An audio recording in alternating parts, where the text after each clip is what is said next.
Hi எல்லாருக்கும் chicken biryani செய்யலாமா? அதுக்கு ஹோல் ஸ்பைசஸை நல்லா வறுத்து அரைச்சிடலாம். அதுக்கப்புறம் இன்னொரு பேட்ச் ஹோல் ஸ்பைசஸை தண்ணியில் போட்டுட்டு நல்லா பாயில் ஆகட்டும். அதுக்கப்புறம் கொத்தமல்லி, புதினா, பச்சை மிளகாய் இது மூணையும் போட்டு நல்லா பாயில் ஆன பிறகு நம்ம கழுவி வச்சுருந்த அரிசியை போட்டுட்டு கொஞ்சமாக சால்ட் போட்டு ஒரு 70% குக் ஆன பிறகு வடிகட்டி எடுத்துடுங்க. ஒரு பாத்திரத்தில் எண்ணெய் ஊற்றிட்டு பிரியாணி இலை கொஞ்சமாக போட்டுக்கோங்க. அதுக்கப்புறம் நம்ம கட் பண்ணி வச்சுருந்த வெங்காயம், தக்காளி போட்டுட்டு நல்லா பச்சை வாசனை போகிற வரைக்கும் குக் பண்ணிவிட்டு அதில் ஜிஞ்சர் கார்லிக் பேஸ்ட் போட்டு திருப்பி நல்லா குக் பண்ணிவிடுங்க.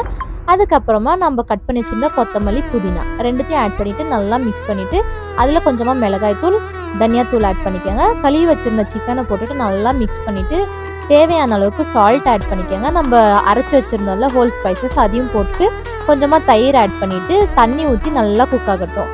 அதுக்கப்புறமா நம்ம வடிகட்டி எடுத்து வச்சுருந்த ரைஸை போட்டுட்டு அது மேலே கொஞ்சமாக கீ ஆட் பண்ணிவிட்டு கொஞ்சமாக கஸ்தூரி மேத்தி தூவிட்டு தம் போட்டிங்கன்னா சுட சுட சிக்கன் பிரியாணி ரெடி.